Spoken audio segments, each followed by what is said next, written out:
목소리 잘 들릴까요? 네, 음, 교수님 잘 들립니다. 네.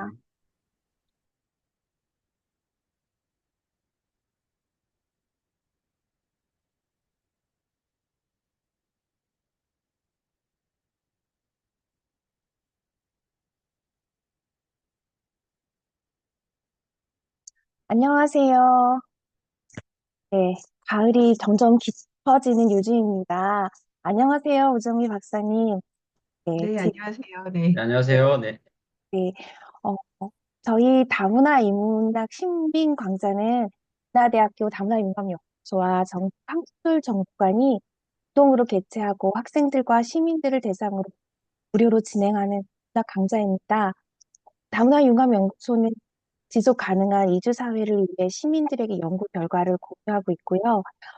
오늘은 우리 오정희 박사님께서 세계 옛 이야기와 문화 다양성이라는 주제로 제4차 강의를 시작하려고 합니다.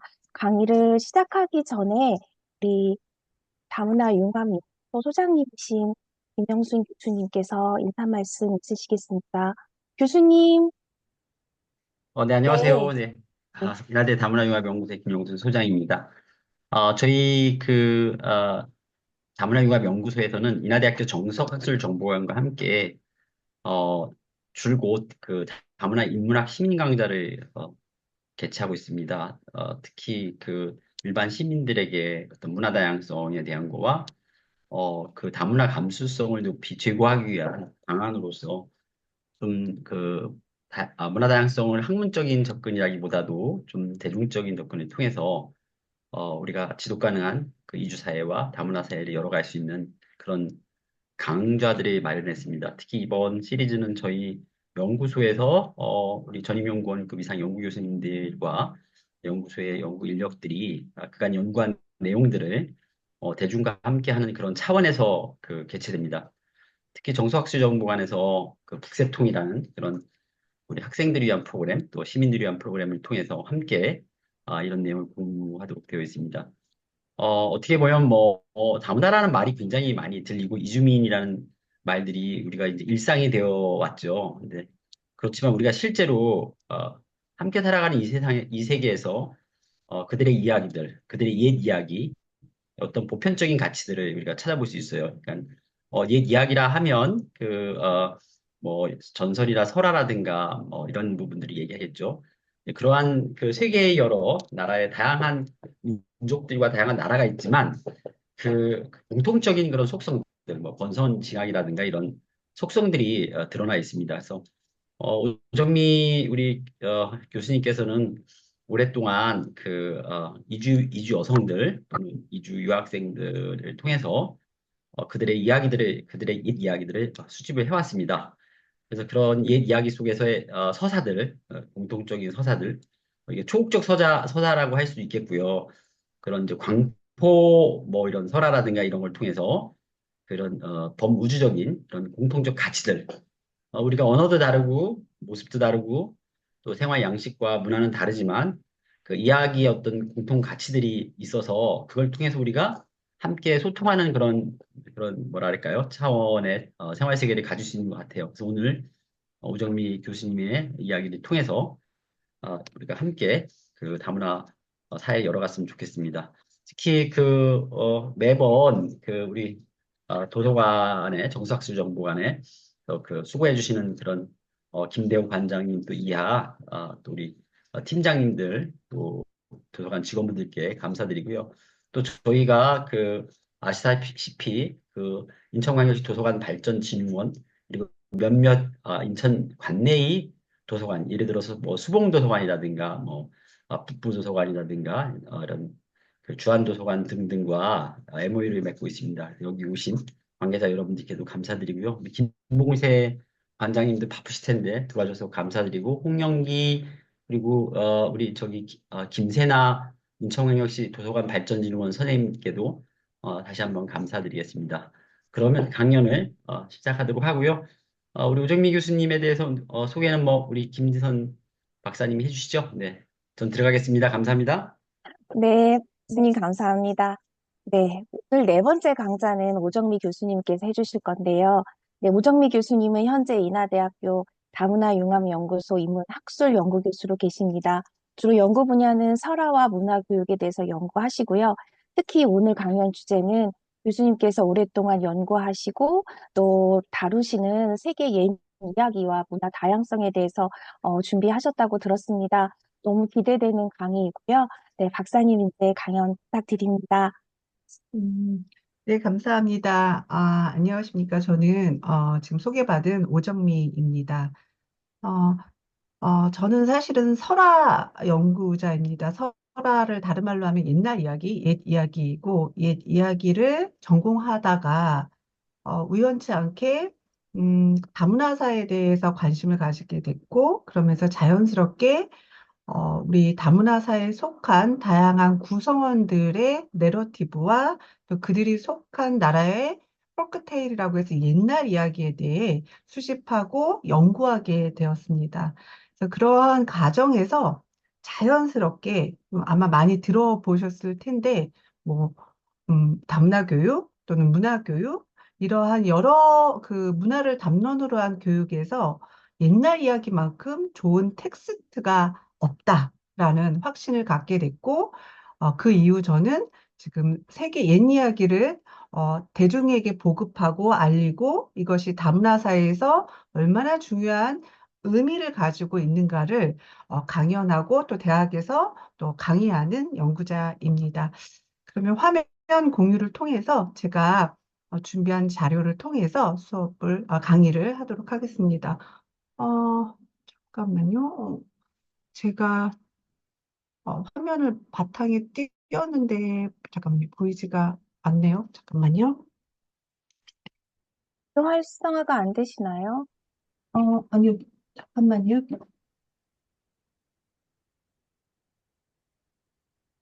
화면을 분명히 띄웠는데 갑자기 화면이 사라졌습니다. 잠깐만 기다리시면 제가 1분 내로 해결을 하도록 하겠습니다.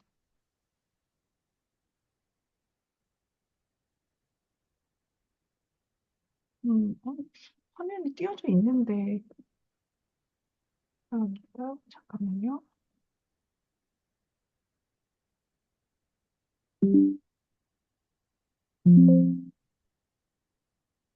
네. 혹시 네, 화면 네, 보이시나요, 선생님들? 네, 네. 교수님 잘 보입니다. 네. 이게 또 비대면의 묘미인 것 같습니다. 분명 화면을 바닥에 깔아놨는데 안 보이더라고요. 자, 그럼 이제 본격적으로 시작을 하도록 하겠습니다. 오늘 강연의 제목은 세계 옛 이야기와 문화 다양성입니다. 어, 다음 장으로 왜 안 넘어갈까요? 아니요. 장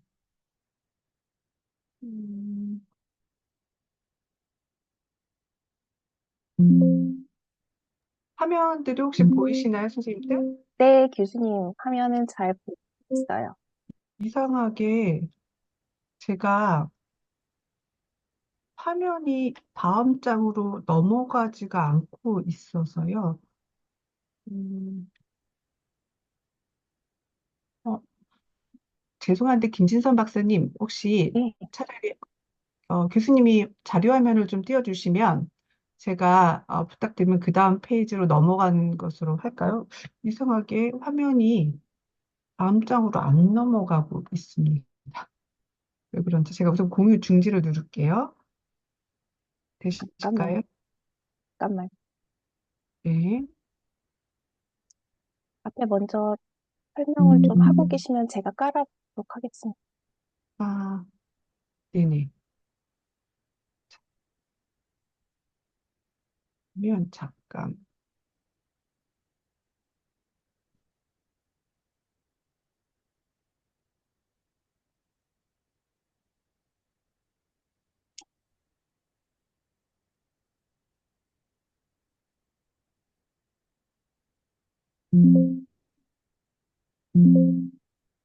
이상하게 제게 화면이 안 올라가고 띄워지지가 않아서요.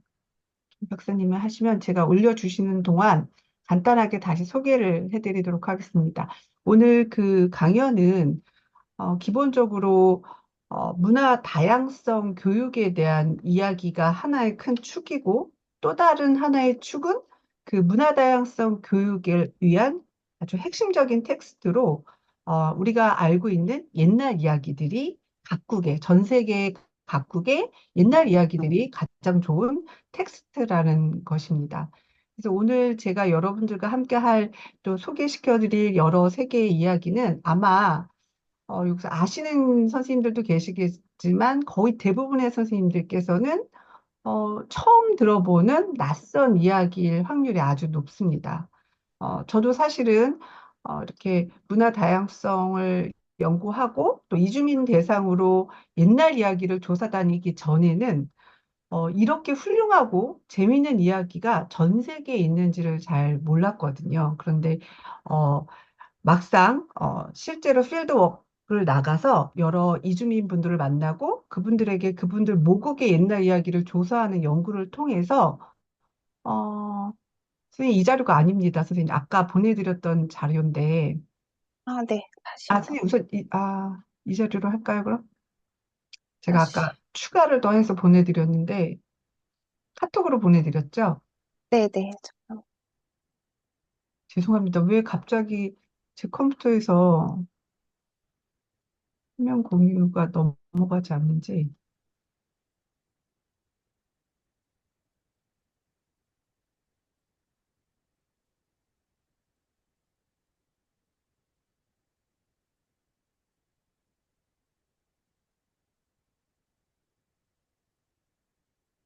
시간을 앞에 조금 이렇게 한 대신 제가 더 재미나고 흥미롭게 옛날 이야기를 전해드리도록 하겠습니다. 오늘 강의는 사실은 그렇게 이게 대중 강의다 보니까 제가 이야기꾼처럼 물론 다문화 교육의 전문가로서도 주요한 내용을 말씀드릴 거지만 저희 옛날에 이야기꾼이라는 직업군이 있었거든요. 그러니까 이야기를 들려주고 그 이야기로 어떻게 보면 밥벌이를 하는 직업군이 있었던 거죠. 조선시대까지. 마치 그런 것처럼 제가 오늘 이야기꾼이 돼서 제 나라 한국 사람이지만 한국 외에 다문화 사회, 초국적 사회라는 관점에서 오늘 들려줄 이야기는 몽골의 옛날 이야기, 또 중국의 옛날 이야기, 시간이 된다면 베트남의 옛날 이야기도 들려드리려고 합니다. 선생님, 안 되면 아까 그거라도? 네. 네, 맞습니다. 그러면 시작을 하도록 하겠습니다. 선생님, 다음 장. 네, 여기서부터 시작을 할게요. 앞장. 이게, 그냥 여기서부터 할까요? 네네. 우리가 살아가는 사회에서부터 먼저 이야기를 하려고 합니다.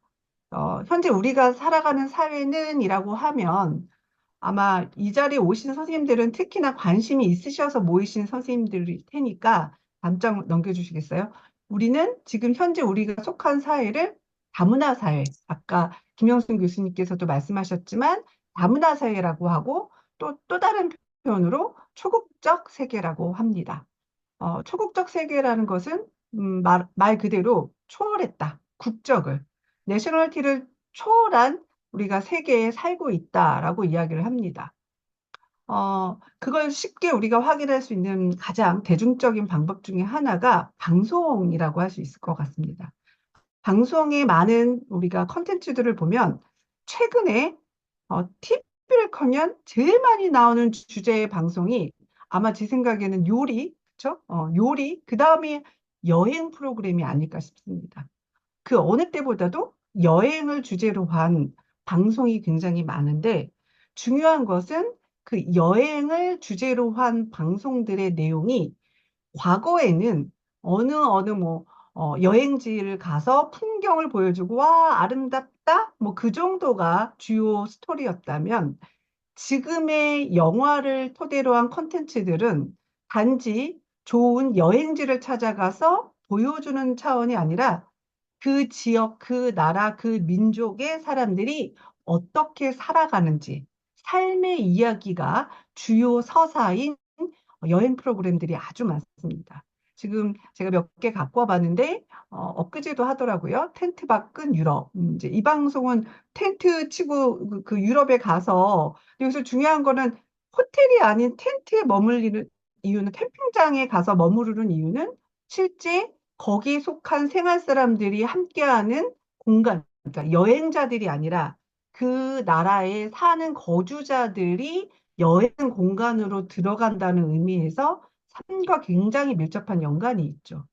또 옆에 오른쪽 방송은 어 갑자기 제목이 생각이 안 나는데 그 마치 외국 사람 내가 외국 사람이 돼서 그 사람이 돼서 그 나라를 경험하는 이야기였죠. 여기 덱스인가요? 덱스가 이 방송 혹시 보신 분들이 있으신가요? 덱스가 네, 유럽 쪽이었는데 가서 커다란 그 항아리를 만드는 할머니 할아버지 사는 집으로 들어가서 그 집의 아들이 되죠. 그래서 그 집의 문화, 항아리를 만드는 전통 그 명인의 행위를 보며 그 지역 사람들이 어떻게 살아가는지, 물론 인간적인 서사도 중요하지만, 그 문화적인 삶이 고스란히 드러납니다. 또, 위대한 가이드. 이 방송 같은 경우는 지금 우리나라에 살고 있는 쉽게 말하면 K 외국인, 그러니까 한국어를 너무 잘하는 한국에 거주하는 외국인이 가이드가 돼서 본인의 모국을 소개하는 여행 프로그램이었습니다. 그래서 단지 중요한 어떤 여행지를 소개시켜주는 차원이 아니라 모국의 사람을 통해서 한국어로 그 나라 사람들의 식습관부터 생활 문화, 여러 다양한 문화를 소개하는 것을 자연스러운 스토리로 엮어나가고 있습니다. 즉, 여행 프로그램조차도 보면 예전과 달라진 점은 뭐다? 문화가 중요한 서사로서 방송이 만들어지고 또 공개되고 있다입니다. 다음 장 좀 부탁드립니다. 자, 선생님들 딱 포스터 보고는 아시죠? 기생충. 그쵸? 우리나라를 알린 아주 유명한 영화이죠. 이 영화의 경우, 이 아래에 보이는 이 포스터는 우리나라에서 공개된 포스터이고, 혹시 위의 포스터를 알고 계신가요? 위의 포스터는 똑같은 기생충을 프랑스에서 오픈된 포스터입니다. 유럽에서 오픈된 포스터는 한국의 포스터와 조금 다르죠. 근데 그 다른 지점이 무엇이냐면, 바로 그러니까 그 기생충이 갖고 있는 빈부의 문제라는 보편적인 문화 외에 그분들 눈에는 그 보면 그 지하방에 살고 있던 또 다른 주인공 가족들의 주거 형태, 그 문화가 너무나 인상 깊었던 거죠. 그래서 포스터도 그런 형태로 주거 형태로 주거 환경으로 기생충의 영화의 포스터가 유럽에서는 만들어지고 있습니다. 네. 자, 이 부분도 역시나 어떤 차이가 있냐면, 과거에는 우리가 영화를 접할 때 그 영화의 주제나 뭐 흔히 말하는 교훈에 집중했다면, 어느샌가 우리는 그 영화의 주제 교훈뿐만 아니라 그 영화를 통해 그 민족, 그 나라의 생활 환경, 주변 환경까지 모두 습득하고 학습하고 배우고 있고, 그걸 굉장히 중요하게 여기는 시대에 살고 있다. 다시 말해 초국적 세계와 다문화 사회에 우리가 살고 있다는 점을 확인할 수 있습니다. 자, 다음 장 부탁드리겠습니다. 자, 그래서 지금 우리가 사는 이 초국적 사회와 다문화 사회는 제가 오늘 선생님들께 가볍게 대중적으로 편안하게 할 이 오늘의 강연 내용은 어, 음, 솔직하게 말씀드려서 착한 사람이 되자, 훌륭한 세계 시민이 되자가 아니라 잘 살자. 지금 우리가 속해 있는 다문화사에 대해서 온전하게 잘 이해하고 내가 지금 현재 살아가는 이 세상, 그리고 앞으로 변하지 않을 초국적 세계 다문화 사회에 대해서 올바르게 이해하고 타자 중심도 중요하지만 나를 위해서라도 다문화사에 대해서 올바르게 이해하고 학습하자. 그러한 관점에서 문화 다양성 교육을 가지고 왔습니다. 그리고 이 문화 다양성 교육에서 중요한 텍스트로 옛 이야기를 가져왔고, 선생님들께서 다 함께 알고 있는 내가 아는 세계의 옛 이야기가 무엇인지 한번 생각해 보고, 더불어 우리가 몰랐던 그럼 세계 이야기는 무엇인지, 그리고 이 간극이 그동안 우리의 삶에 어떤 것들을 부여해 왔는지, 그리고 앞으로 여기 사실은 우리가 몰랐던 세계의 옛 이야기는 다른 말로 표현하면 앞으로 우리가 알아야 할 세계 이야기가 되기도 합니다. 그래서 그 이야기가 무엇인지 살펴보고 이 이야기를 통해서 좀 더 아카데믹하게 어떻게 문화 다양성 교육이 가능한지를 살펴보려고 합니다. 다음 장 부탁드립니다. 우선 문화 다양성 교육이 무엇인지를 먼저 아셔야 할 것 같습니다. 사실 문화를 담론으로 한 교육은 지금 현재 굉장히 많이 다양하게 있어요. 맨 처음에 한국 문화 교육이 있습니다. 즉, 한국 문화를 알리는 문화 교육인데 이 경우는 거의 학습자가 이주민이죠. 한국 문화, 한국 언어 배워라, 배워야 한다. 그 다음으로 태동한 게 다문화 교육이고, 다문화 교육은 다양한 문화에 특히 다름에 집중해서 다양한 문화를 알자입니다. 이 경우는 학습자가 이주민, 정주민 모두 속합니다. 그러나 실제적으로는 거의 대부분 이주민인 경우가 많습니다. 자, 그 다음 가장 최근에는 상호문화 교육까지 왔습니다. 상호문화 교육은 유럽에서 건너온 문화 교육이고 독일, 프랑스 등의 이론을 기반으로 하고 있습니다. 저 역시도 사실은 상호문화 교육에 대해 굉장히 깊은 관심이 많고 아주 중요한 문화 교육의 새로운 제너레이션이 시작됐다라고 생각을 합니다. 자, 그런데 여기에 제가 오늘 갖고 온 건 상호문화 교육이 아니라 바로 문화 다양성 교육입니다. 그 이유가 뭐냐면 우선 하나를 먼저 이야기하면 실제로 이 문화 다양성이라는 것은 유네스코에서 시작을 해서 전 세계에 있는 교육의 하나이기도 하고 한국에서는 아예 2014년에 문화 다양성 법이 제정이 되면서 유치원, 초등학교, 중학교, 고등학교 같은 공교육 기관에서 문화 다양성 교육을 해야 한다라고 실제로 명시하고 있습니다. 다시 말해, 상호문화 교육까지는 사실은 지금 여기 계신 많은 분들이 정주민 입장에 한국 국적의 분들이니까 이분들 입장에서는 문화 교육이 나와는 거리가 먼 마치 한국어를 배우는 한국어 교육처럼 특정 직업군이 아닌 이상 나는 문화 교육을 받아야 한 학습자가 아니라고 생각을 하죠. 그런데 문화 다양성 교육은 이야기가 좀 다릅니다. 문화 다양성 교육은 실제로 어떻게 보면 주요 학습자가 이주민도 포함이고 당연히 더불어 정주민인 우리 국내 유치원, 초등학교, 중학교, 고등학교 어린 학습자를 한국 학생들을 대상으로 하고 있습니다. 다만 문제는 아직도 법으로 제정할 만큼 문화 다양성 교육이 중요하고 실제로 문화 다양성 교육이 이루어지고는 있으나 체계적인 문화 다양성 교육은 아직 이루어지고 있지 못합니다. 그 이유가 첫째, 어, 전문가가 없어요. 문화 다양성 교육을 누가 해야 할지 아직 우왕좌왕입니다. 그래서 예를 들어 논문들을 살펴보면 어느 초등학교 교사는 문화 다양성 교육을 내가 무엇을 어떻게 해야 될지 모르겠다. 그래서 실제로 문화 다양성 교육을 하긴 해야 되겠는데 뭘 어떻게 해야 될지 몰라서 예를 들면 문화 다양성 교육으로 하는 게 초등학교 같은 경우는 뭐 도서관에서 여기 도서관에서 오신 선생님들도 많으신데 그 보면 아시아 옛날 이야기책 혹은 뭐 우리 세계 전래동화를 읽어주는 정도의 수준 혹은 중학교의 경우는 아까 보여드렸던 수많은 여행 프로그램 있죠. 아니면 여행 다큐 이런 걸로 해외의 문화를 간접 경험한다 정도. 혹은 외국의 예술, 미술 작품들을 보여주고 문화 다양성 교육이다. 뭐 이렇게 어떤 체계화되지 못한 문화 다양성 교육이 이루어지고 있는 것이 사실입니다. 그러나 중요한 것은 어느 교육이든 시점이 있고 혼돈의 시기가 있죠. 카오스의 시기가 있습니다.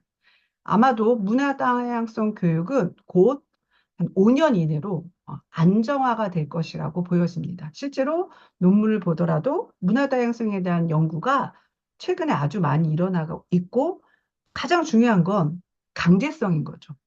법제화했기 때문에 공교육에서 문화 다양성 교육이 지금까지는 굉장히 소극적으로 이루어졌지만 앞으로는 적극적으로 이루어질 거고 실제로 제가 대학에서 가르치는 학생들보다도 제가 도서관에 특강을 많이 하는데 도서관에서 만난 어린 초등학생 아이들은 베트남 옛날 이야기 물어보면 이 친구들이 알아요.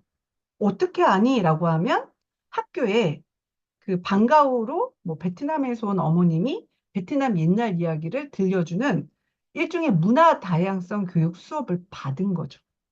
그러면서 베트남 옛날 이야기 뭐예요? 라고 하면 뭐 약간 좀 이름은 틀리고 뭐 하지만 어느 정도 알고 있어요. 그거 뭐 용이 나와요. 어쩌고저쩌고 얘기해요. 베트남 하면. 근데 재미난 건 제가 얼마 전에 제가 강의하는 대학생들을 대상으로 베트남 하면 알고 있는 것들 무엇입니까? 라고 했더니 1번이 쌀국수, 2번이 뭐 리조트 이 정도가 나옵니다. 그러면 베트남의 문학을 알고 있는 거, 옛날 이야기 포함, 알고 있는 건 무엇입니까? 라고 질문지를 돌렸더니 없음입니다. 지금 현재 대학생들은 그래요. 근데 초등학생만 해도 다르다는 거죠. 많이 알고 있어요. 도서관에 가보면, 우리가 생각한 것보다 많은 이야기들이 현재 진짜 동화책으로 재화가 돼서 출판이 이루어지고 있고, 초등학생들은 거의 1세대로 그걸 지금 교육받고 있다라는 거죠.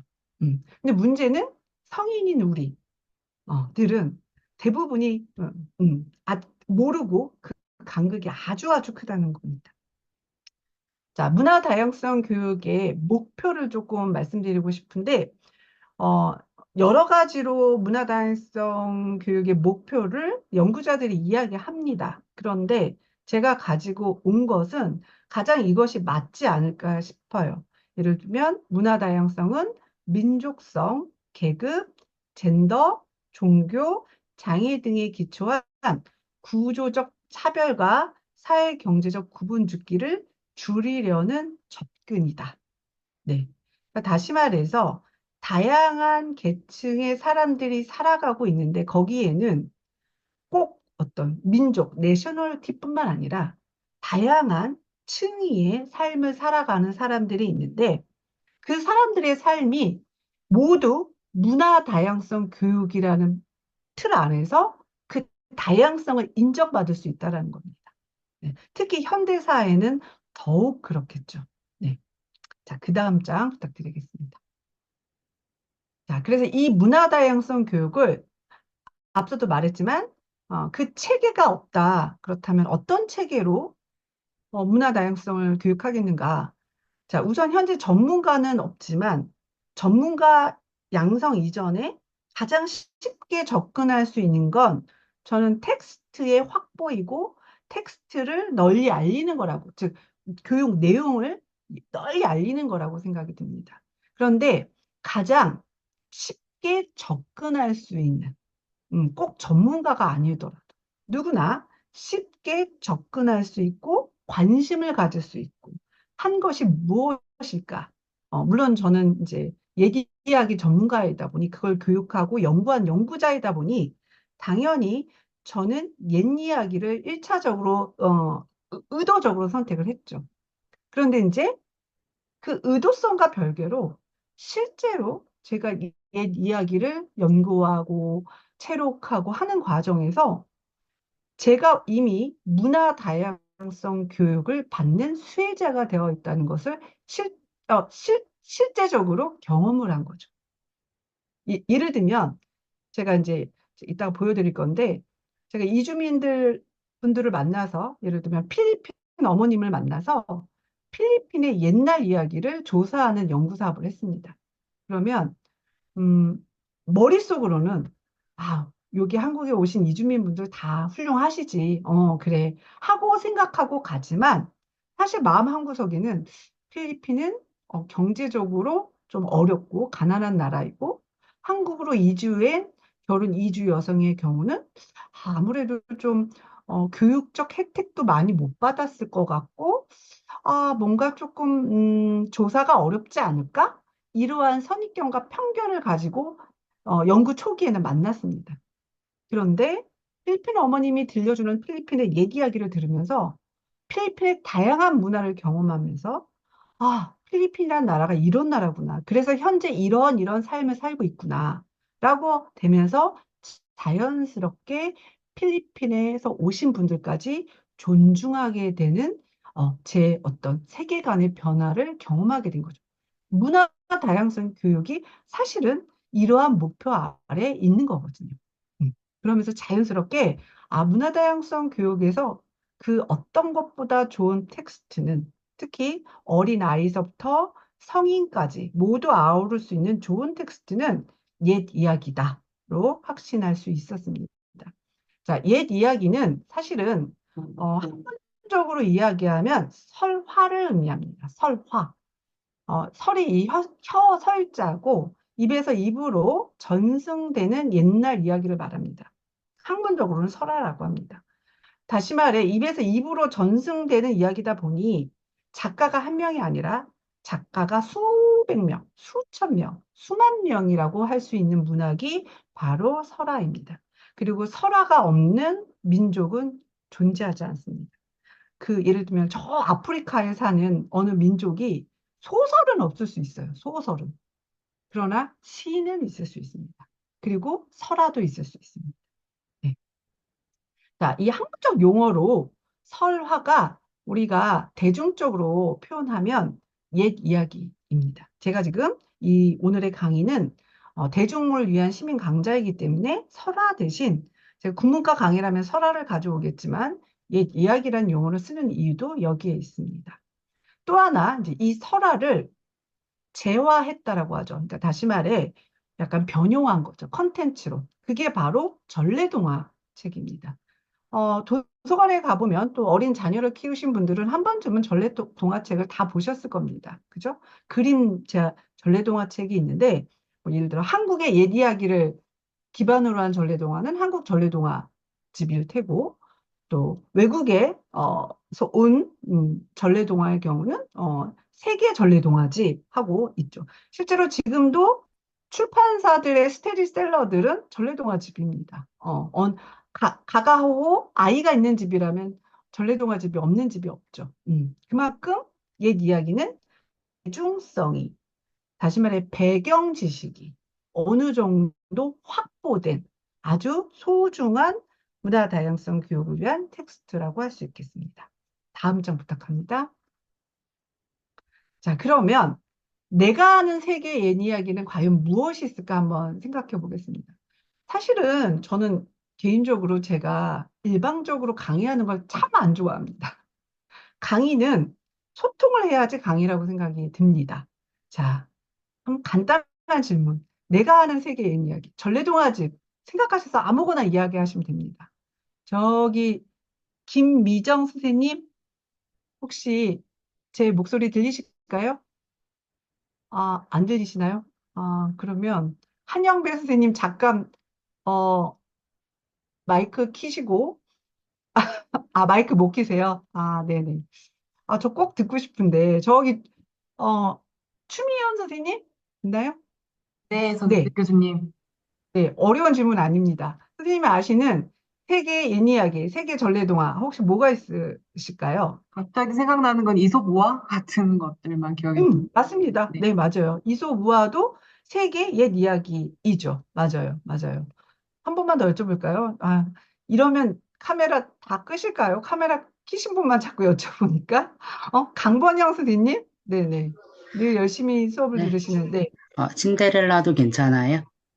네, 그럼요. 네네네. 신데렐라 아주 훌륭한 세계 옛 이야기입니다. 다음 장 한번 펼쳐보시겠어요? 선생님, 김진선 박사님. 네, 여기 보면 신데렐라 있죠? 내가 아는 세계 옛 이야기는, 혹은 우리가 이 공간에 있으신 분들이 아마 모르시는 분들이 아마 없을 겁니다. 우선 백설공주, 그죠? 그리고 신데렐라, 오즈의 마법사, 인어공주. 너무 많습니다.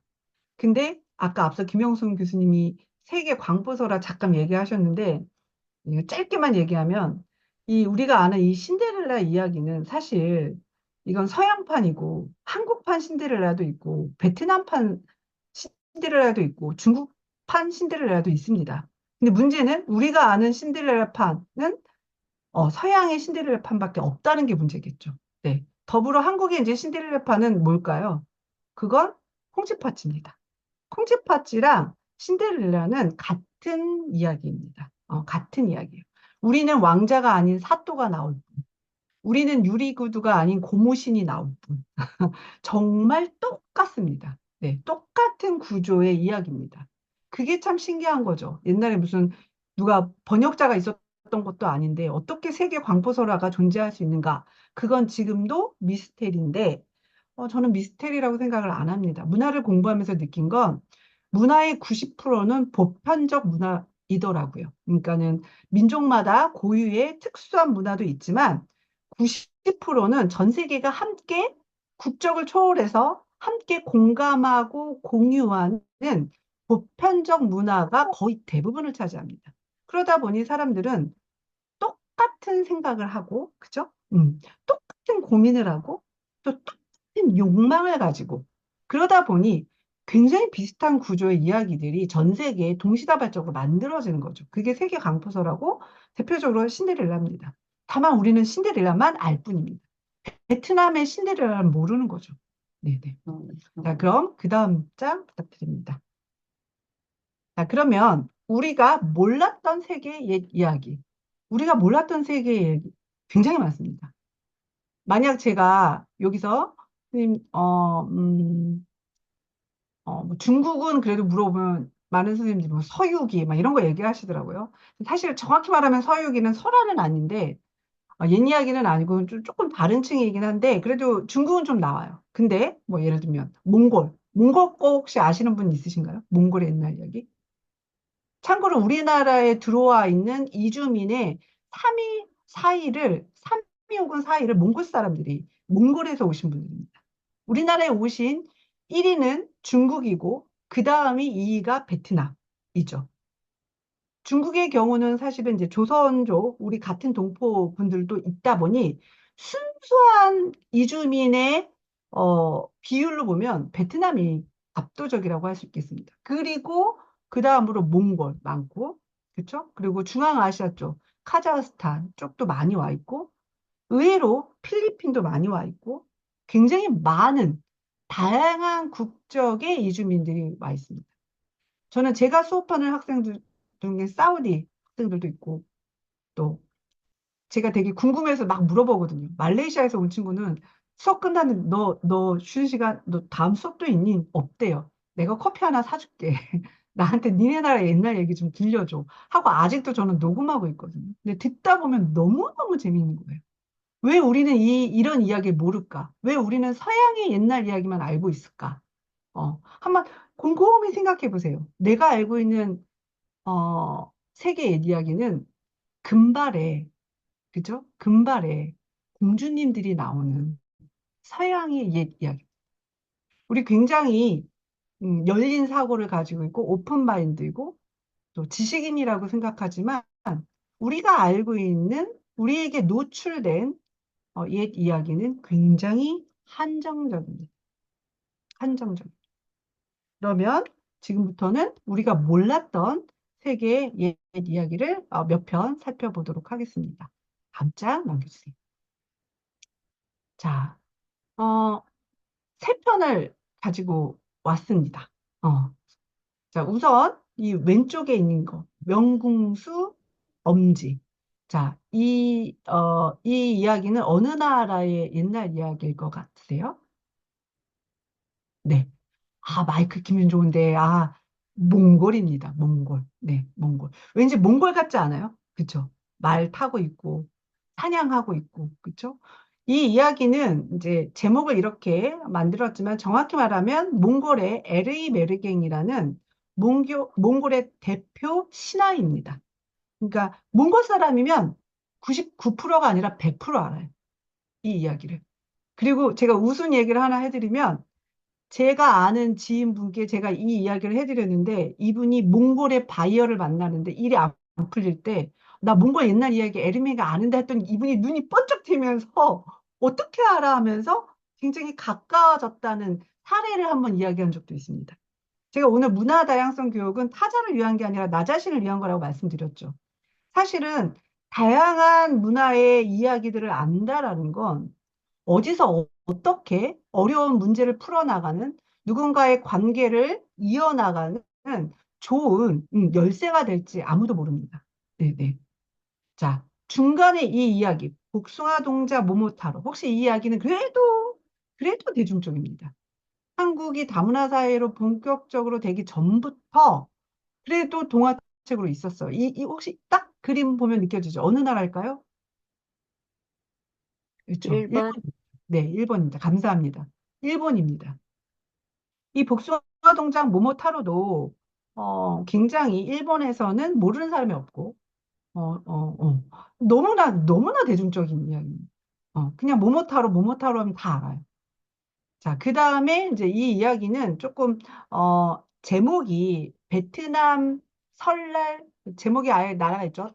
떡 이야기라고 좀 제목을 많이 바꿔놨는데, 얘도 사실은 신화입니다. 반증과 반짜이라는 베트남의 명절을 대표하는 떡 음식이 있어요. 반증, 반짜이라는 그 이야기에 관련된 유래담입니다. 신화예요, 신화. 전설 혹은 신화. 자, 그럼 이 이야기들을 어떻게 문화 다양성 교육과 관련이 있는지 어, 간단히 살펴보면 다음 장 넘겨주시겠어요? 우선은 이 이야기들을 구체적으로 문화 다양성 교육을 하기 전에 지금 이제 저는 몇 개, 그냥 아주 정말 물리적인 시간의 한계가 있으니까 몇 개만 갖고 온 건데 혹여라도 너무너무 외국의 이야기가 관심이 있다라고 하면 어, 이 홍보 하나, 좋은 긍정적인 건강한 홍보를 하나 하려고 합니다. 이게 뭐냐면 지금 21편, 아까 제가 이주민 분들 만나서 그분들 나라의 옛날 이야기를 수집하는 연구를 해왔다고 했죠. 물론 이건 저 혼자 한 것은 아닙니다. 네, 저 혼자 한 것은 아니고 그래서 각국, 정말 캄보디아, 태국, 베트남, 여러 나라의 이야기를 수집해서 모은 책이 총서가 우리 웬만한 대학 도서관에 다 있습니다. 여기 혹시 도서관에서 오신 선생님들 많으신데, 아마 선생님들 도서관에도 비치되어 있을 확률이 높은데, 없다면 꼭 비치를 부탁드립니다. 네네. 저를 위한 게 아니라, 우리 문화 다양성을 위해서. 네. 자연스럽게 이야기를 통해 저는 문화 다양성 교육은 이루어진다라고 분명히 말씀드릴 수 있는데, 그래도 이 책을, 혹은 세계 옛 이야기를 어떻게 체계적으로 우리가 문화다양성 교육으로 활용할 수 있는가? 어떤 구조적인 그 교육의 방법, 과정을 좀 이제는 그러면 한번 살펴보도록 하겠습니다. 어떻게 할 수 있을까요? 아, 이것도 사실은 질문하고 듣고 싶은데, 다음 장으로 넘어가도록 하겠습니다. 다음 장. 네. 우선은, 이거는 이제 제가 사실은 연구해서 만들어낸 카테고리입니다. 그러니까 문화라는 담론은 너무너무 커요. 그죠? 이런 말은 그렇지만 모든 게 문화입니다. 문화가 아닌 게 있을까요? 그렇죠? 모든 것이 문화입니다. 그런데 그 모든 문화를 학습시키려고 하는 것도 아니고, 그죠? 그렇다면 어떤 내용을 학습해야 하는가? 그다음 더불어 두 번째, 옛 이야기를 통해서 전달할 수 있는 효율적인 문화 내용이 무엇인가에 대한 고민 끝에 나온 항목이 네 개의 카테고리입니다. 우선 첫 번째가 가치문화입니다. 이거는 실제로 한국어 교육에서 한국 문화 교육할 때도 가치문화라는 단어를 쓰죠. 지금 여기 나와 있는 이 단어들은 제가 만든 건 아닙니다. 다만 옛 이야기에서 끌어낼 수 있는 가장 효율적인 문화 내용은 무엇일까를 대표적으로 네 개의 항목을 뽑은 거죠. 그 하나가 가치문화, 가치관, 세계관을 의미합니다. 뭐 예를 들면 이야기 안에서 우리는 그 이야기를 통해 그 민족의 가족 문화를 이해할 수 있고 그 민족의 여러 정서, 가치관, 세계관. 한국의 경우는 뭐 맨날 나오는 거죠. 효, 열, 뭐 인과응보 이런 모든 것들. 근데 사실은 언뜻 보면 뭐 가족 관계, 가족 문화, 뭐 인과응보 이런 것은 교수님 이거는 세계 보편의 문화가 아닙니다. 그렇죠. 커다란 항목으로 큰 덩어리로 보면 세계 보편의 문화가 맞습니다. 그런데 효 문화여도 그 안에 내용을 들여다보면 효를 실천하는 그 어떤 방법, 방향, 가치관의 전이는 민족마다 조금씩 다릅니다. 또 가족 문화도 마찬가지죠. 자녀가 뭐 부모를 사랑하고 기타 등등등등등등의 가족 문화는 어, 당연히 전 세계가 다 있습니다. 부모를 복양해야 되고 뭐 이런 그러나 그것을 얼마만큼 중요하게 여기고 그것이 얼마만큼 삶에 들어와 있고 그것을 어떤 방식으로 실천하고 그런 양상은 민족마다 조금씩 다릅니다. 제가 수업 시간에 학생들한테 늘 하는 말이 문화가 보편 문화와 특수 문화가 있으면 사람들은 착각한다. 보편 문화가 빨간색이라면 특수 문화를 파란색으로 생각을 한다. 다시 말해 보편 문화와 특수 문화를 완전히 다른 문화를 특수 문화로 생각한다라고 합니다. 그런데 제가 공부한 결과는 그렇지가 않더라고요. 어떤 거냐면 보편 문화가 빨강이면 특수 문화는 파랑인 것이 아니라 특수 문화는 빨강 죽죽, 벌건 죽죽, 벌건 거, 붉은 거, 불구스러운 거. 그러니까 다시 말해 빨간색이 완전히 다른 파란색을 우리는 특수한 문화라고 하는 것이 아니라 그 빨간색에 점 하나 찍힌 거. 그래서 뭔가 조금은 다른 컬러감을 갖게 되는 것. 그것이 각 민족이 보유하고 있는 특수한 문화라고 할 수 있겠습니다. 그런데 그 작은 차이가 사실은 작다고 해서 작은 것이 아니고 또 그것이 전통 문화라고 해서 전통 속에 갇혀 있는 것도 아닙니다. 그것은 현대에도 고스란히 이어지고 또한 그 작은 차이가 우리도 모르게 하다못해 지금 우리의 옷차림, 생각, 우리가 거주하는 공간, 그 모든 것을 만들어내고 있다라고 말씀드릴 수 있겠습니다. 자, 그 다음으로 이제 얘기하기에서 우리가 볼 수 있는 두 번째 확인할 수 있는 좋은 문화가 역사 문화입니다. 역사 문화는 말 그대로 역사죠. 근데 옛날 이야기에 보면 왜 역사 문화가 옛날 이야기로 이제 공부할 수 있는 좋은 문화 카테고리로 가져왔냐면 옛날 이야기는 영웅담이 아주 많아요. 근데 물론 실존하는 그 역사 인물에 대한 설화도 있고 실존하지 않는 인물도 물론 존재합니다. 설화니까. 그러나 실존하지 않는 인물이라고 해서 그 사람 존재가 없을 뿐인 거지. 그 역사적으로 그 사람이 갖고 있는 표상하는 상징바, 의미는 그 민족의 역사 문화로서 존재하고 실존하는 거라고 할 수 있겠습니다. 자, 그다음 아까 앞서 보여준 몽골의 에르이 메르갱이 바로 그런 사례라고 할 수 있는데 조금 이따 이야기를 드리도록 하겠습니다. 그 외에도 설화에는 전쟁을 바탕으로 한 설화도 아주 많고 또 어떤 건축물에 관련된 설화도 많습니다. 예를 들어 이 건물에 관련된 신화도 많아요. 뭐 한국의 경우는 예를 들어 우리의 경우 저 제주도에 있는 신화인데요. 제주도에 있는 신화인데 그 각 공간 그러니까 들어가는 문, 현관문, 그다음에 화장실, 측신, 그다음에 부엌, 아궁이, 조왕신 각 부분을 담당하는 신들이 있죠. 이런 것들은 사실은 가치 문화에도 속하지만 역사 문화의 하나로도 포함이 될 수 있습니다. 그 다음이 생활 문화입니다. 옛날 이야기에 보면 그 민족의 그러니까 생활이 어떻게 이루어지는구나를 알 수 있는 이야기들이 아주 많습니다. 예를 들면 이제 자연문화하고도 연결되는 건데 몽골의 경우는 주인공들이 사냥꾼으로 나오는 경우가 아주 많아요. 왜 그럴까요? 유목민이었으니까 생활 문화가 고스란히 등장하는 거죠. 자, 그러면 우리나라는 어떨까요? 우리나라는 선녀 나무꾼도 나무꾼이고 나무를 아주 가난한 사람은 나무꾼 아니면 농사짓는 농부가 많이 나죠. 왜? 우리는 평야 지역이 많고 실제로 농업을 많이 했으니까. 이런 것처럼 생활이 잘 옛날 이야기의 주인공의 직업 혹은 사건, 스토리, 배경을 통해서 생활 문화를 그 민족의 생활 문화를 알 수 있는 거죠. 뭐 예를 들면 중국의 이야기 중에 그 설날에 대한 이야기가 있어요. 중국 명절 1월 1일에 대한 이야기가 있습니다. 그 이야기 경우도 왜 지금 왜 중국 분들 아직도 설날에 막 폭죽을 엄청나게 크게 터뜨리죠? 그 폭죽을 터뜨리는 이유가 있어요. 그 왜 그런지 아세요? 귀신 물리치려고 폭죽을 터뜨리는 건데, 그럼 그 귀신이 어떤 귀신이냐가 설화에 다 나와요. 네. 그런 이야기들. 아까 앞서 제가 보여줬던 단문화, 구비문학 대에 다 있습니다. 자, 그 다음 이제 자연문화.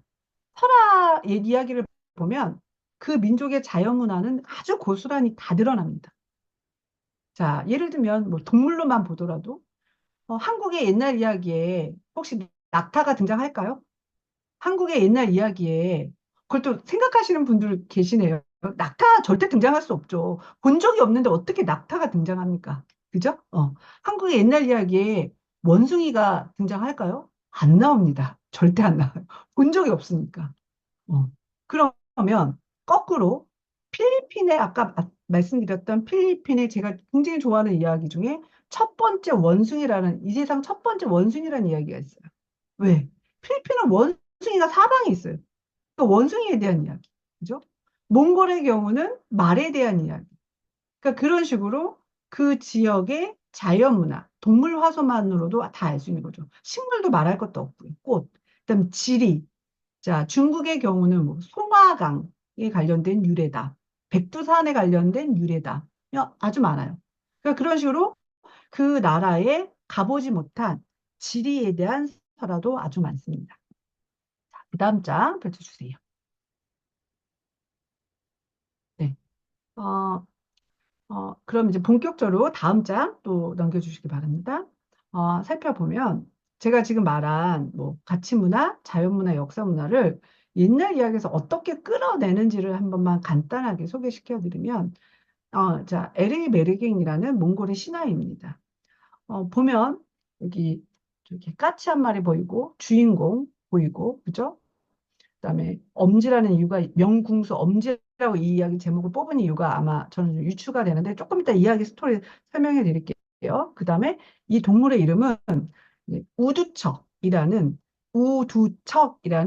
설치류가인데요. 몽골에 평야가 많잖아요. 그러면 땅을 파고 들어가서 사는 작은 설치류인데 지금은 모르겠지만 몽골 사람들은 이 우두척을 아주 비상식량 잘 잡아서 먹었다고 해요. 예, 이 우두척이 등장합니다. 이 이야기의 핵심 주인공이 지금 다 나와 있어요. 이 그림에서.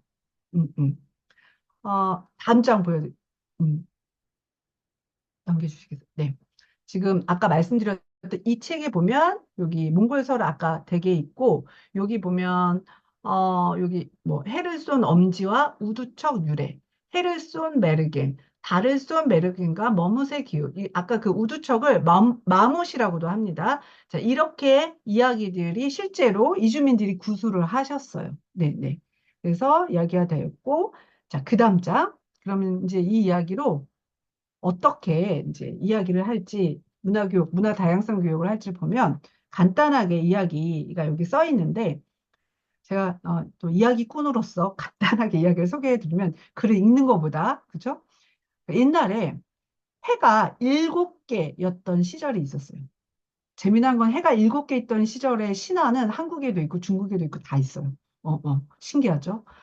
자, 그러니까 말하자면 혼돈의 시대인 거죠. 그러니까 사람들이 못 살아요. 너무 더워. 그래서 저 태양을 다 없애달라고 사람들이 부탁을 해요. 그러니까 그 중에 이제 에리 메르갱이라는 주인공, 영웅이 엄청난 그 궁수였어요. 활을 잘 쏘는. 그러니까 에리 메르갱이 내가 저 해를 다 없애주겠다. 활을 쏴서. 근데 혹시 그러니까 자만을 한 거죠. 내가 만약에 실패해. 그러면 아까 그 엄지 궁수라고 한 이유가 엄지 손가락을 이런 말도 안 되는 그 잘난 척을 했어요. 어떻게? 내가 만약에 실패하면 엄지 손가락을 잘라서 음, 자르고 나는 들판의 동물이 되겠다. 그 동물이 바로 아까 봤던 그 우두처 마멋입니다. 음. 그리고 당연히 실패했겠죠. 왜 실패했냐면 마지막 그 태양을 쏘는 순간 하필 제비가 나타납니다. 그래서 이 이야기는 또 제비 꼬리가 이렇게 가운데가 이렇게 찢어져 있잖아요. 그거에 대한 유래담으로도 전승이 되는데 그 제비가 마지막 태양을 쏘는 걸 자기 온몸으로 막아요. 그래서 그게 꼬리에 맞아서 꼬리가 이렇게 가운데가 찢어졌다. 그렇게 이야기를 하고 그 다음에 결국 약속대로 그 우두척이 됩니다. 그래서 마못이 되고 지금도 몽골 사람들은 실제로 그 우두척을 보면 음, 그 에르미 에르깅이 변한 거라고 믿어요. 생각해요. 그래서 우두척을 잡아 먹어요. 잡아서 먹는데 그 어떤 특정 그게 갈비 쪽이라고 하던데 특정 부위는 먹지 않는다고 해요. 왜? 왜? 그 부분은 아직 그 주인공 에르메르긴 즉 사람의 살이 여전히 남아 있다라고 생각해서 그 부분을 먹지 않고 버린다고 합니다. 그리고 우두척이 아직 여기 써 있지는 않지만 우두척이라는 그 동물이 땅을 파고 해가 지는 어두워져야 땅 속에서 나온다고 해요. 근데 그 이유를 에르메르갱이 그 태양 하나를 못 쐈잖아요. 그게 너무 후회되고 너무 창피해서 태양이 뜨는 시간에는 못 나온다. 그렇게 몽골 사람들은 이야기를 합니다. 네, 이런 이야기고요. 그냥 몽골 분들한테 에르메르갱 이야기 물어보고 그거 발을 못 알아들어서 이거 얘기 간단하게 하면 다 아세요, 다. 그냥 모르시는 분은 없어요. 그래서 그 다음 장 넘겨주세요. 그러면 이 이야기를 어떻게 문화 다양성 교육을 하냐? 우선 이 이야기로 가장 접근하기 쉬운 건 자연 문화겠죠. 우선 동물, 말이나 우두처, 까치 이런 동물로 몽골의 자연 환경을 알 수 있습니다. 그냥 말이 나와 우두 이게 아니라 이런 동물로 말하자면 몽골의 평야, 초원을 함께 이야기를 하는 거죠. 실제로 이 동물들이 왜 많은지에 대한 이야기가 되기 때문입니다.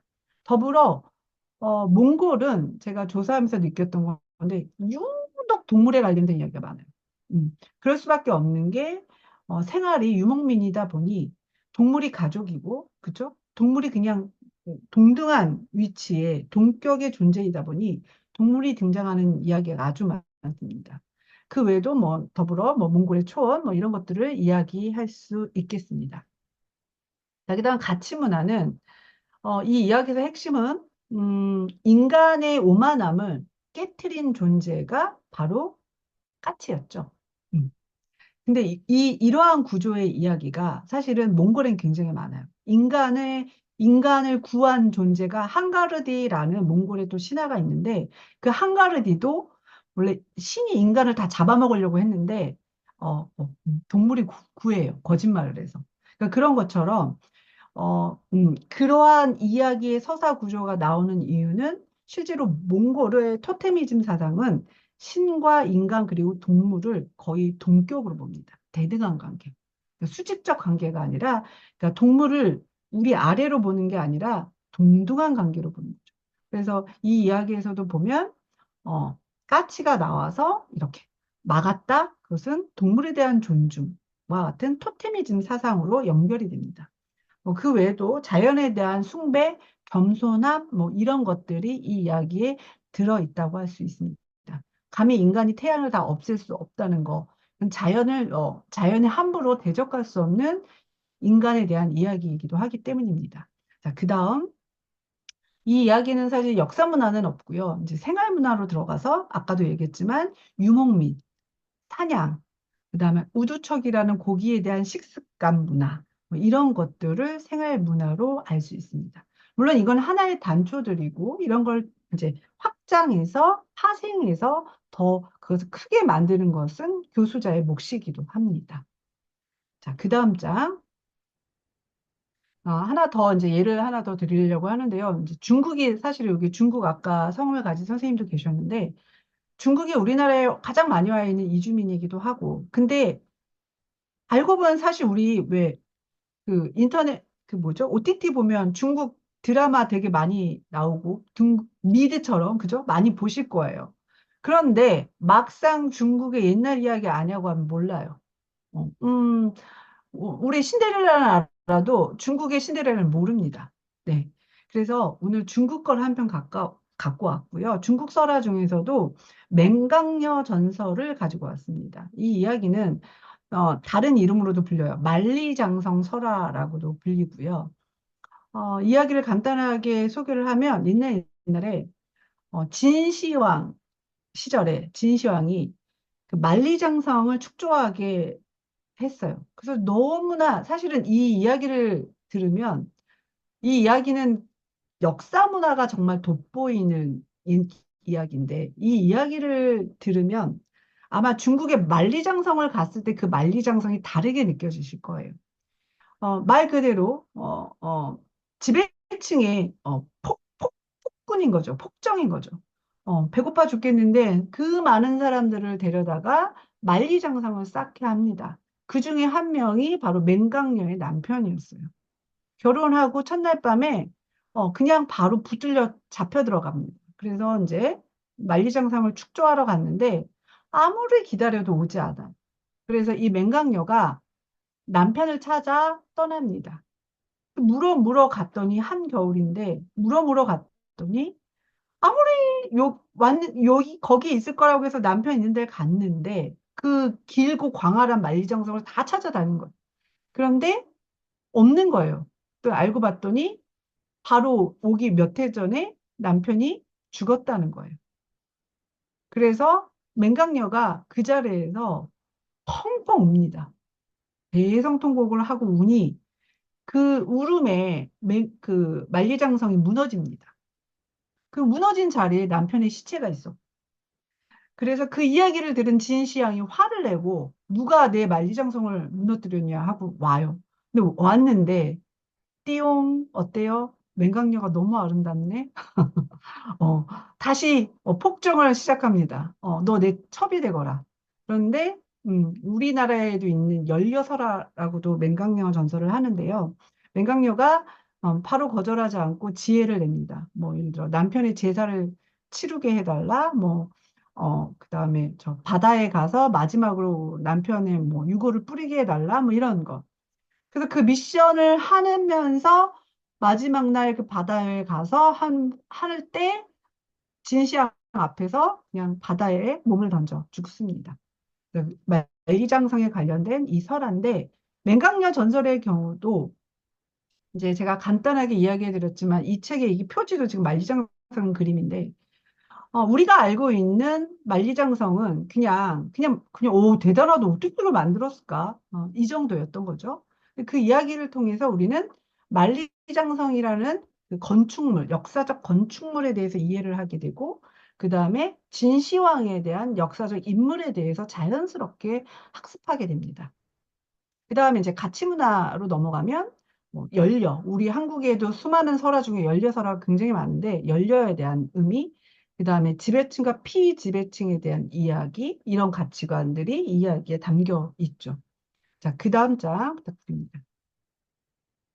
자, 이 외에도 뭐 생활문화로 혼인문화 같은 거가 이야기를 잘 보면 담겨 있고, 그다음에 자연문화다라고 하면 이제 중국의 대륙, 예를 들면 대륙의 의미가 어마어마한 땅덩어리를 의미하는데 왜 만리장성이 필요했는가? 이제 지리적인 이유가 있죠.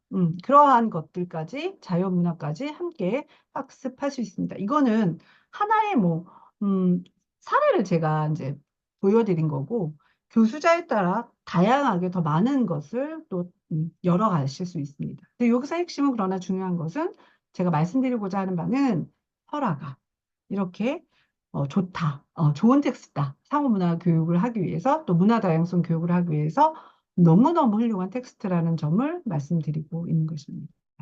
실제로 제가 이 맹강녀 설화를 도서관의 특강에 그 학부모와 아이들이 온 자리에서 한번 강연을 한 적이 있는데 오히려 이 연려설화가 어른들이 볼 때는 그냥 뻔한 이야기고 그냥 그래요. 근데 아이들의 반응이 너무 재밌었어요. 아이들이 그 중에 어떤 애가 나 저 만리장성 가봤는데 나쁜 데였네요. 기도하고 올 걸. 그 아저씨를 위해 기도하고 올 걸. 그러면서 그 다음 얘기가 한국에도 이런 데가 있어요? 라고 물어보더라고요. 아주 훌륭한 문화 다양성 교육의 사례라고 할 수 있겠습니다. 그래서 제가 정말 이야기가 가진 그 무한한 가능성을 아이들이 반응을 통해서도 확인할 수 있었습니다. 자, 그 다음 장면으로 넘어가 주세요. 네, 그 다음. 한 장만 더. 네. 이번에는 우리가 아까는 이제 우리가 알고 있는 세계 이야기, 우리가 몰랐던 세계 이야기였고, 이번에는 우리가 알고 있고, 그러나 동시에 우리가 몰랐던 이야기입니다.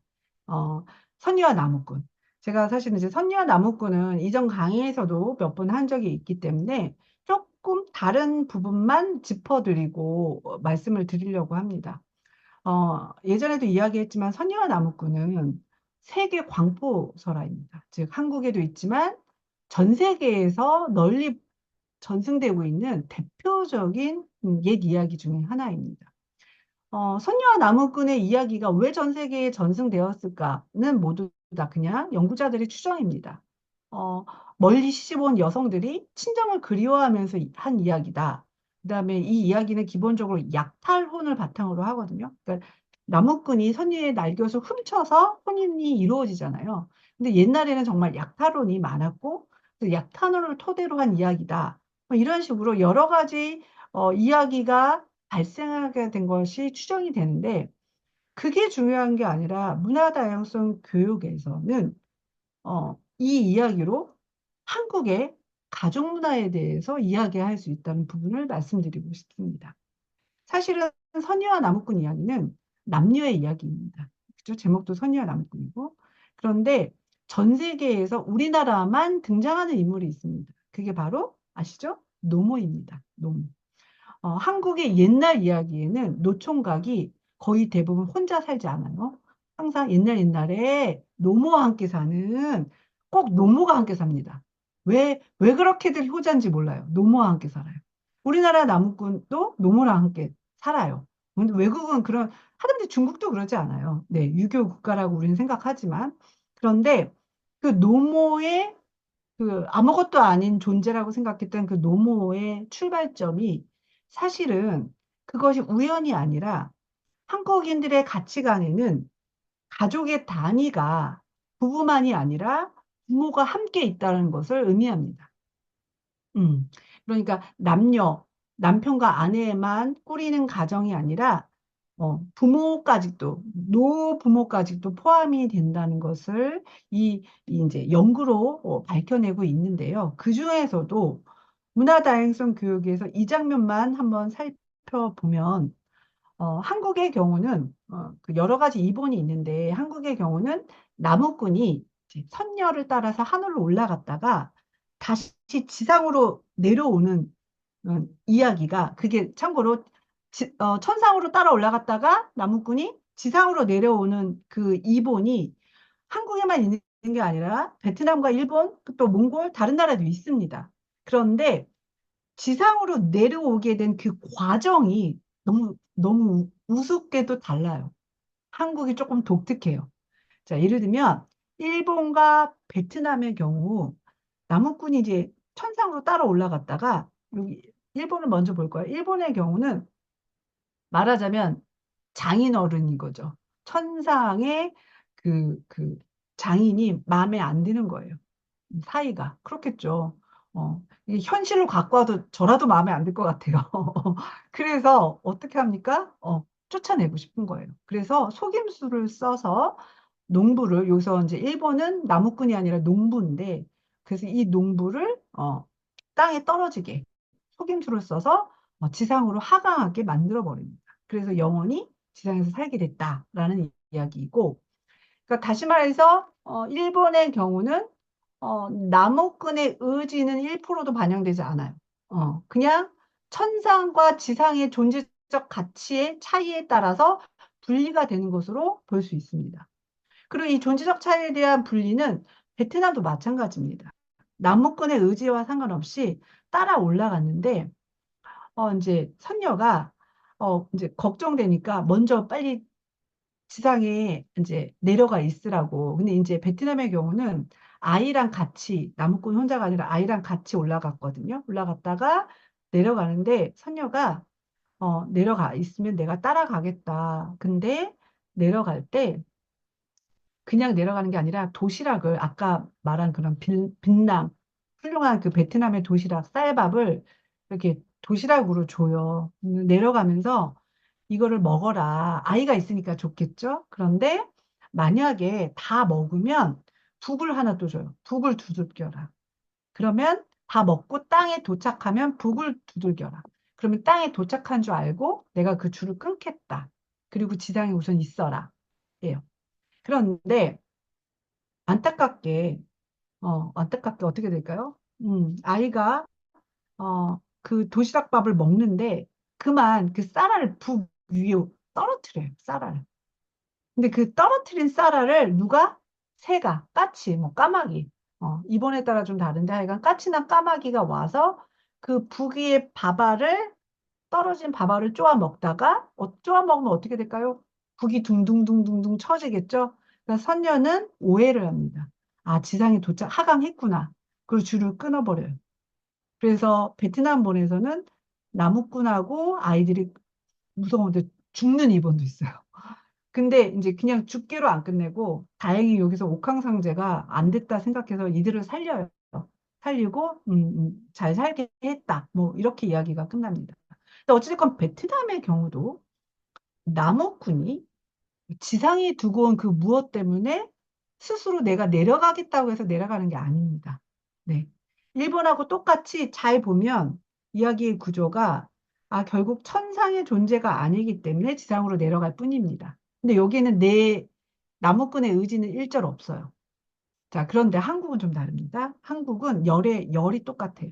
내려오는 이유는 딱 하나입니다. 지상에 두고 온 누구? 노모 때문입니다. 어. 지상에 두고 온 노모를 걱정하는 선녀와 나무꾼은 누가 만들었을까요? 한국인들이 만들었죠. 한국 민중이. 네. 수많은 어머님들, 수많은 아버님들이 야, 씨, 야, 노모를 혼자 살게 한다고? 외롭게? 이런 하고 잡아 끈 거죠. 말하자면. 노무를 지상에 두고 가만히 두게 할 수 없었던 건 정확히 말하면 나무꾼의 의지가 아니라 민중들의 의지였던 거죠. 즉 한국의 선녀와 나무꾼에서 노무는 중요한 존재입니다. 그리고 왜?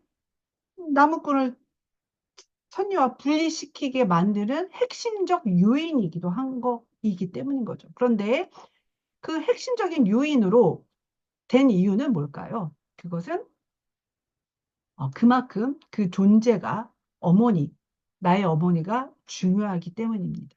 제가 최근에 어떤 논문을 썼는데 그 논문의 주제도 한국 문화 속의 어머니의 가치입니다. 어느 나라나 어머니는 훌륭하고 어느 나라나 사랑의 대상이고 귀하죠. 그런데 그 어머니를 성인이 돼서까지 어머니와의 줄을 끊지 못하는 그건 좀 흔치 않죠. 그게 바로 아까 말한 빨간색의 저만한 살짝 찍은 한국의 특수한 가족 문화라고 할 수 있겠습니다. 그래서 선녀와 나무꾼으로 이제 이 이야기는 사실 어린아이들 대상으로는 문화다양성 교육할 자료는 못 쓰고 성인 학습자를 대상으로 가치 문화 이야기할 때, 가족 문화 이야기할 때 쓸 수 있는 좋은 텍스트라고 쓰이고 있습니다. 자, 그 다음 장 넘어가 주시겠습니까? 자, 결국 문화 다양성이라는 건 직역을 하면 문화는 다양하다인 거죠. 문화는 하나의 색깔이 아니라 다양하다. 그런데 문화는 다양하다는 말은 다르게 표현하면 문화는 국적을 떠나 사람의 생김, 이름, 성별 다 떠나 문화는 다르지만 같고 같지만 다른 것이 문화다라고 말을 할 수 있겠습니다. 그리고 문화다양성 교육에서 그렇다면 무엇이 중요한가? 꼭 다문화 교육에서처럼 다양성에만 주목을 해서 다름만 찾아내는 것이 아니라 문화다양성 교육에서의 핵심 내용은 같음도 있습니다. 오히려 우리가 다른 역사를 가지고 있고 다른 공간에 살고 있지만 다른 언어를 사용하는 민족이지만 사실은 아까 제가 초국적 세계 시작할 때 초국적 세계라는 단어 썼던 거 기억하시죠? 우리는 사실은 초국적 세계의 구성원으로서 굉장히 같은 문화를 함께 공유하는 어떻게 보면 지구인이고 세계인이다. 이 핵심 문화 다양성 교육에서 중요 내용이 아닐까 싶습니다. 물론 발음도 아주 중요해요. 실제 교육 현장에서 보면 오늘도 제가 지금 선유와 나무꾼 이야기할 때 그 다른 지점을 이야기할 때 아마 선생님들이 더 흥미로우셨을 거예요. 그래서 발음이라는 부분도 놓칠 수 없는 교육의 중요한 내용인 건 맞습니다. 그러나 같음도 아주 아주 중요한 교육 내용이다. 지금까지의 문화 교육은 거의 대부분 다름에 더 주목하고 있습니다. 그러나 같음에도 주목하는 교육이 바로 문화 다양성 교육이고, 그래서 더욱 이주민뿐만 아니라 정주민, 타자가 아니라 내가 잘 먹고 잘 살기 위해서 필요한 것이 문화 다양성 교육이다를 말씀드리고 싶습니다. 자, 그 다음 장. 드리겠습니다.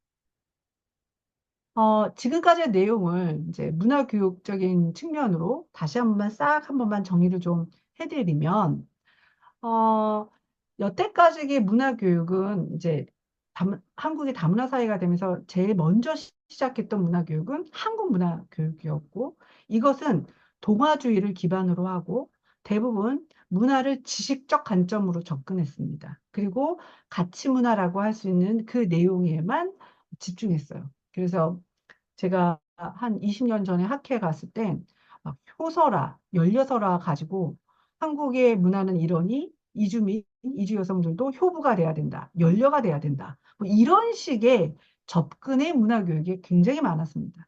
지금은 더 이상 그런 문화 교육 하지 않아요. 그랬던 큰일 납니다. 굉장히 폭력적이거든요, 그거. 그죠? 한국에 어디 효녀만 있고 연려가 삽니까?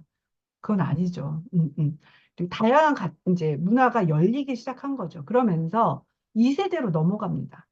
다문화 교육에서 이제 설화라고 했는데 2세대가 바로 다문화 교육이고, 다문화 교육은 미국에서 온 것이죠. 그래서 문화의 다양성을 서로 인정하자. A 문화, B 문화, C 문화가 있으면 A, B, C 다름을 서로 존중하자 였어요.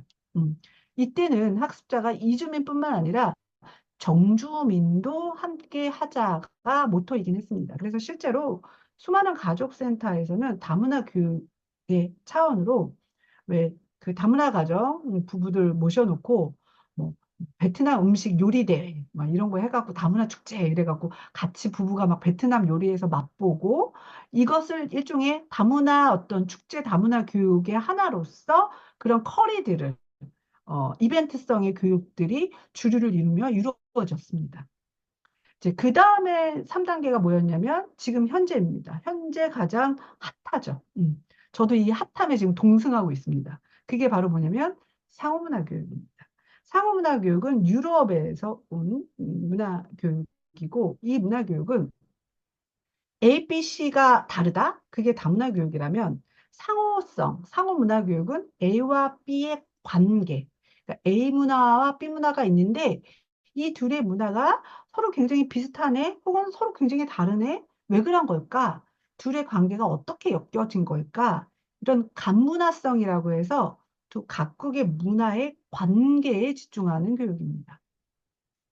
어, 이제 저는 예전에 발표한 논문에도 그 얘기를 했지만 상호문화 교육에서 핵심은 공감 능력이라고 봅니다. 공감. 그러니까 타문화에 대한 공감, 그다음에 자문화에 대한 공감도 필요합니다. 네.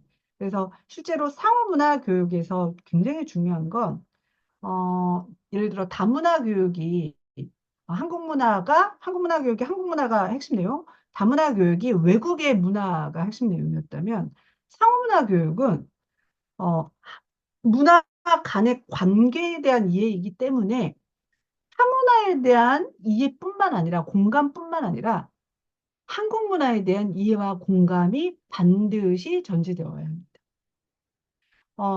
이제 이렇게 얘기하면 이런 질문을 받습니다. 한국 사람이 한국 문화 교육을 왜 받아요? 다 아는데? 다 안다고 생각하십니까? 다 몰라요. 모릅니다. 알아도 막연하고, 정확하게, 잘 알지는 못합니다. 예를 들면, 효설화가 있으면 사람들은 한국의 효문화가 어떤 식으로 변화했는지 정확히 이해하지 못합니다. 그리고 효문화가 어떤 식으로 우리 생활에 발현이 되고 있는지도, 뭐, 전문가가 아니고 또 깊게 생각해 본 적이 없기 때문에 모르죠. 선생님들, 제가 여쭤보고 싶은 게 한국인 하면 뭐 효, 정, 막 이런 것들이 이렇게 대두되잖아요. 그런데 한국의 효문화가 생활문화, 현대, 지금 우리 살아가는 현대에 생활문화로 발현되는 것들 어디서 찾아볼 수 있을까? 예를 들면 뭐가 있을까요?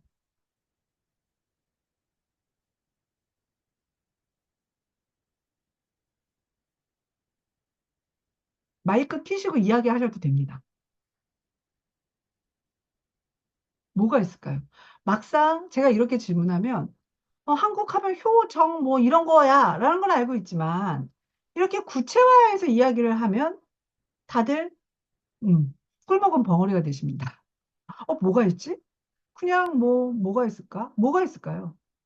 효문화가 굉장히 중요한 게 한국인들에게 그 사실입니다. 실제로 그냥 뭐 갖다 붙이는 말로 한국인들은 뭐 효가 중요해, 정이 중요해. 사실 정도 일종의 효의 하나입니다. 근데 그게 왜 그런가? 왜 그런가는 실제로 각 민족마다 각 민족의 설화를 모은 책들이 있습니다. 우리나라의 경우도 한국 구비문학 대계라고 해서 어마어마한 시커먼 책에 몇십 권짜리 책이 있어요. 그러면 그 책 안에 보면 실제로 제일 많은 편수를 차지하고 있는 것이 효서라입니다. 어. 그 효서라의 주체자는 주로 누구일까요? 효자, 효녀, 효부이겠죠. 며느리가 주인공으로 나오는 이야기도 많습니다. 효서라에는.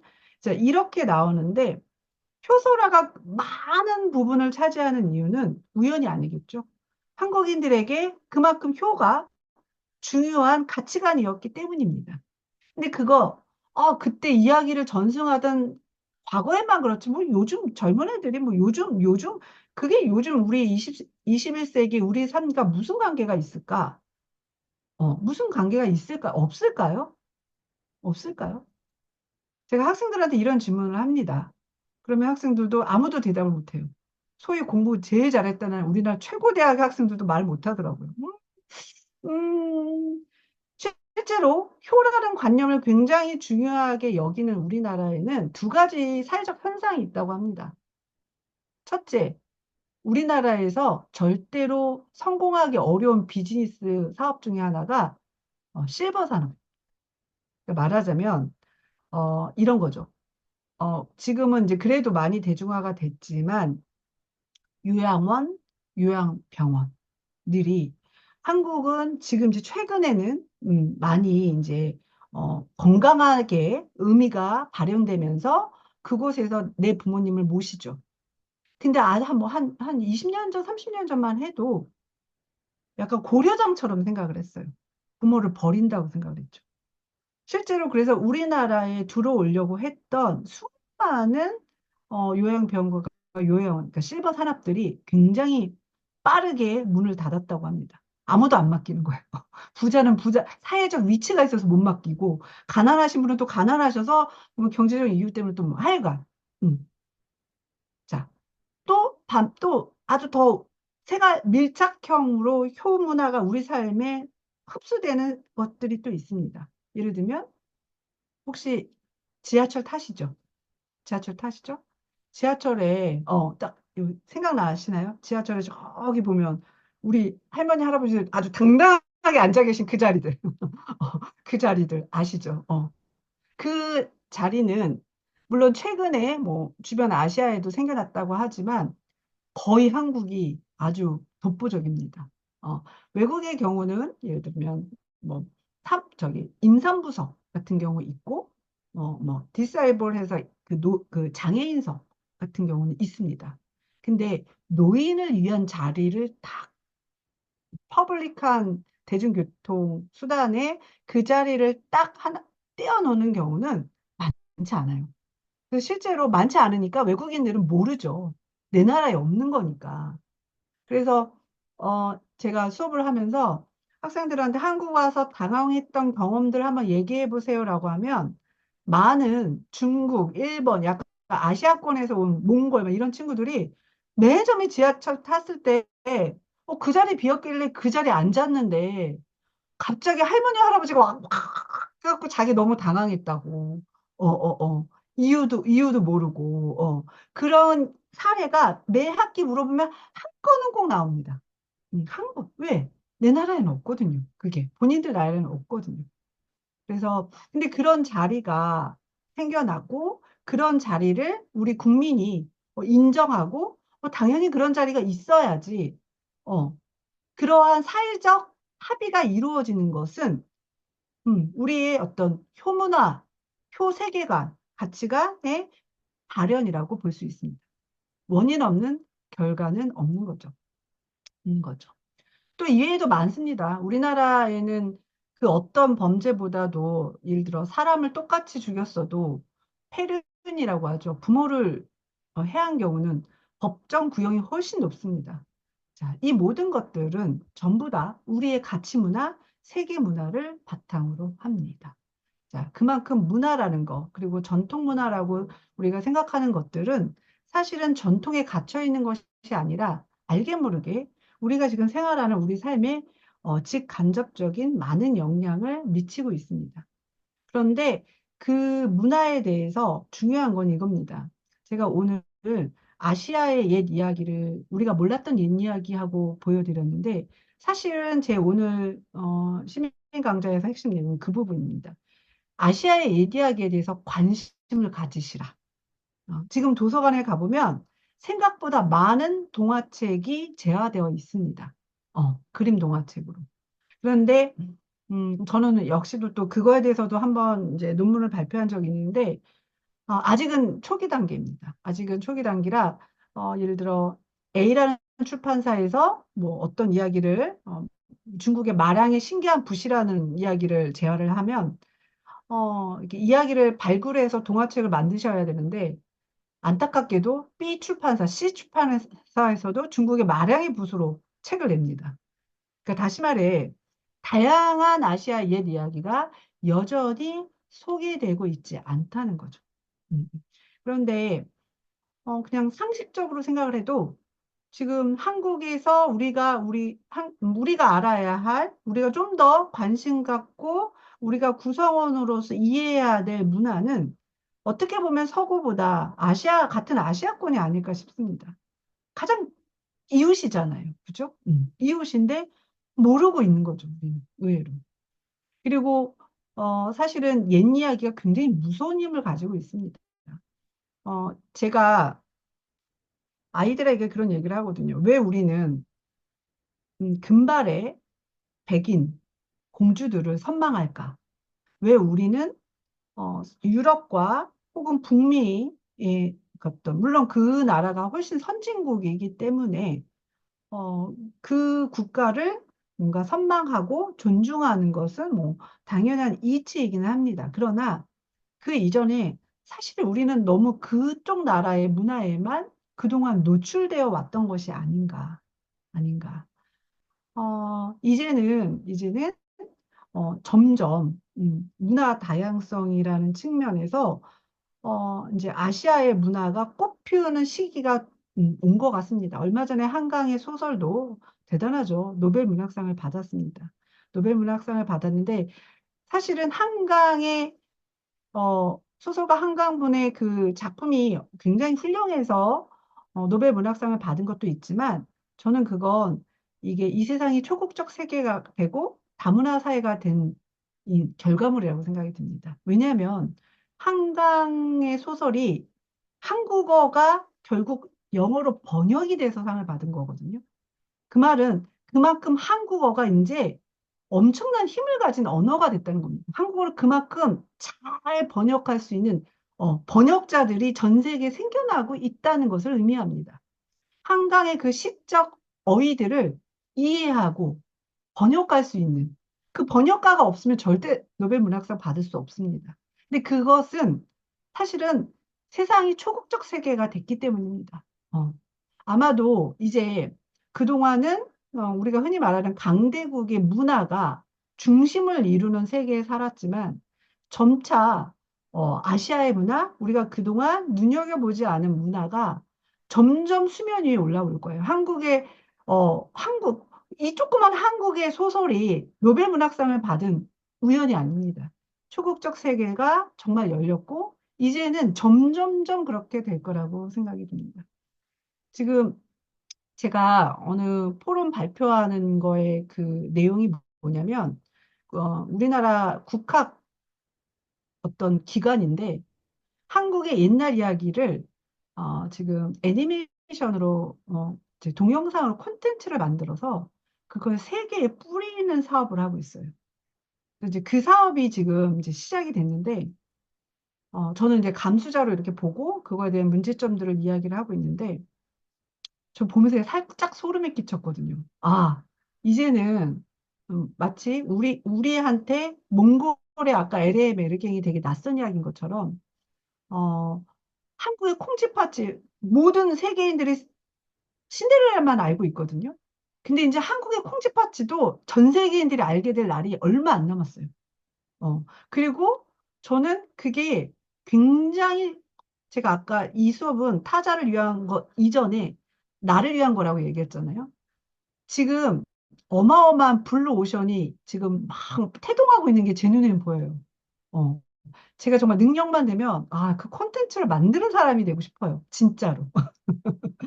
교수고 뭐 강의고 다 필요 없고 나는 콘텐츠를 만들겠어. 그러고 싶은 거예요.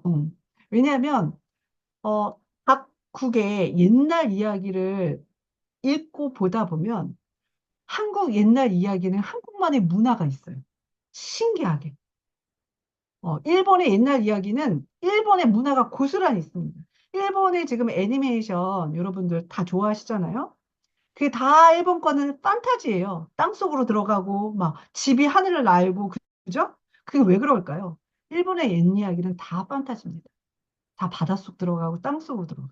옛날 이야기 자체가. 그러니까 지금의 애니메이션이 그냥 나온 게 아닙니다. 다 옛날 이야기에서 나온 거죠. 음.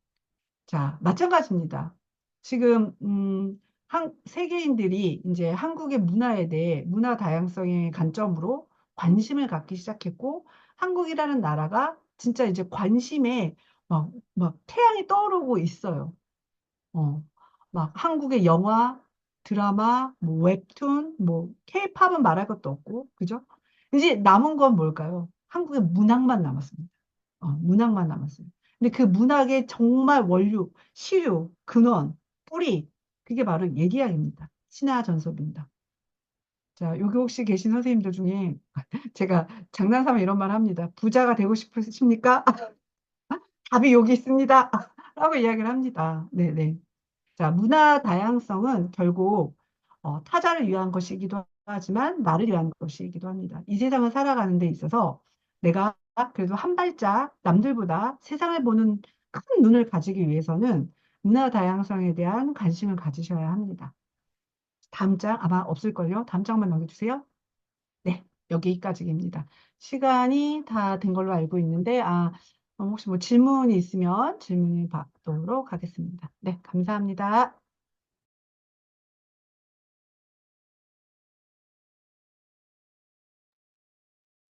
네, 오정희 박사님 감사합니다. 너무나 흥미로운 이야기들을 나 다양성에 관련하여서 연결하여서 설명해 주셔서 너무 감사하고 저는 상담자로서 다문화 상담을 할 때 이들에게 어떻게 문화에 대해서 이야기를 할까를 고민하고 있을 때 우정인 박사님이 N 이야기를 추천해 주셔서 제가 많이 저도 활용하고 있는데 여기 아마 계시는 많은 영역의 선생님들 또 시민분들 옛 이야기에 관심을 가진다면 우리의 문화 다양성이 좀 더 넓어지지 않을까라는 생각을 하게 하는 강의였습니다. 시간이 재밌게 말씀해 주셔서 너무 많이 지났는데 혹시 그래도 나는 질문을 해야겠다. 한 분만 받겠습니다. 우리 오정미 박사님께 이거 너무 궁금해요. 라고 하시는 질문, 네, 한 분만 받아보겠습니다.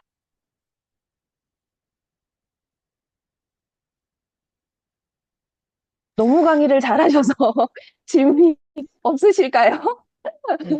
네. 네. 그러면 4차 시민 강좌를 여기서 마치고요. 저희는 11월 25일 마지막 주 월요일 날 같은 시간에 5차 강의를 시작하겠습니다. 5차 강의는 제가 강의를 할 거고요. 이주 사회와 이주 시민과 진로에 대해서 저는 진로 전문가로서 진로에 대한 강의를 하려고 합니다. 관심이 있으신 분들은 11월 강의 때 모두 만나 뵙기를 원합니다. 오늘 좋은 강의 해주신 오정미 박사님 그리고 같이 들어주신 여러분들께 너무 감사드리면서요. 저희는 다음 달에 뵙겠습니다. 안녕히 계세요.